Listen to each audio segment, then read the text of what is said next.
Hey guys, it's rare that I make two videos in one day, but I just found the trailer for the remake for the Nightmare on Elm Street movie, and I thought I'd like to share it with you.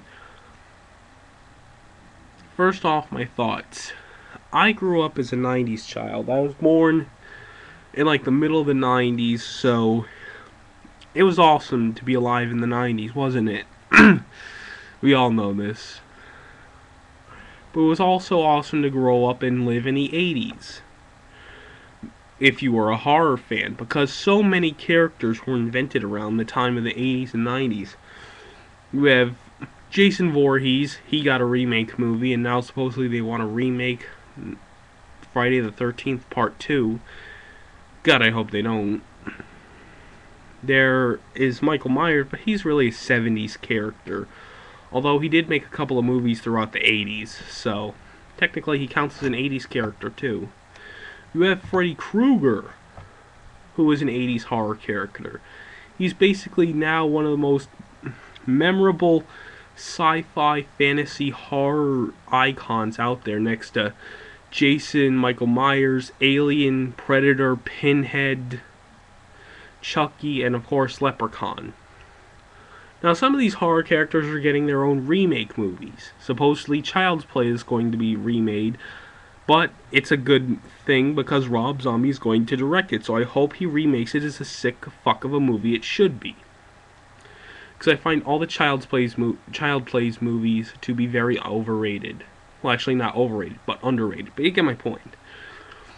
So basically, of course, as I said earlier, there is the link to the sidebar for the 2010 Nightmare on Elm Street remake trailer. And I gotta say this.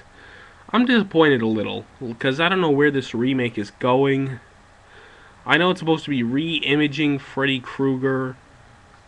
And you're saying, how am I a fan of the Nightmare on Elm Street movies? Because when I was, like... The story goes back to when I was, like, 13. Because it was around October, and I was just looking for any good scary movie. Or semi-scary movie. So then I came across a movie that said Nightmare on Elm Street, and it's like, I saw that Freddy vs. Jason movie. I never saw the entire Nightmare on Elm Street movie series itself. So, I watched the first movie and I was amazed at what kind of interesting and colorful character Freddy was. Well, yeah, he is a colorful character. And I don't mean about the little stupid striped sweater or the hat he wears. Or the fact that his face is totally burnt the fuck up. But anyway, the movies kind of freaked me out a little sometimes.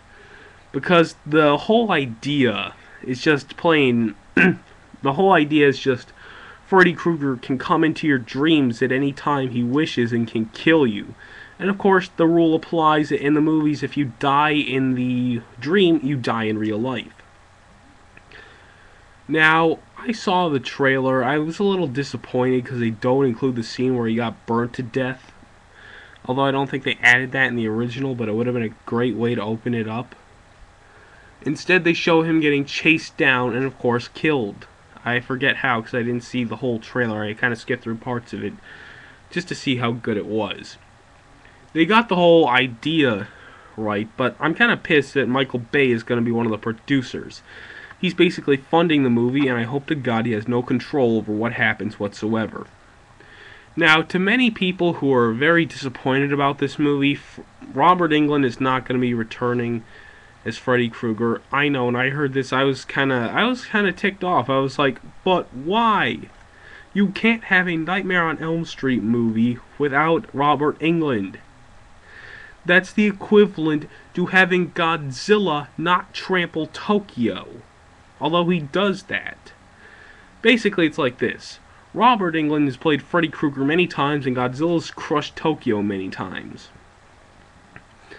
And what I always figured out is that either they're like redoing the makeup, or the new Freddy Krueger has an all CG face, while Jackie Earl Hayes, or whatever his name is, the guy who's supposed to play the new Freddy Krueger, does a good job with the dark, evil voice. I mean, Robert Englund already set the tone and the standards for it. But hopefully, I'm a little neutral on this movie. I really never wanted any of the I really never wanted Nightmare on Elm Street to have a remake, but at the same time, I'm kind of optimistic about it. Why? Because hopefully it promises to deliver the same standard that was set by the originals, but I doubt that because I already saw the Friday the 13th remake and the Halloween remake. They never, well, you get my point. They were never like that. So basically, I don't know. Until I get the chance to see it, I'll see it and I'll give my honest opinion. This is the Jonathan Tabor signing out, y'alls. Yeah, I said y'alls. That's funny because it's redneck term. No, it's not. It's not. It's not. I'm rambling here, aren't I? So I'll see you all later.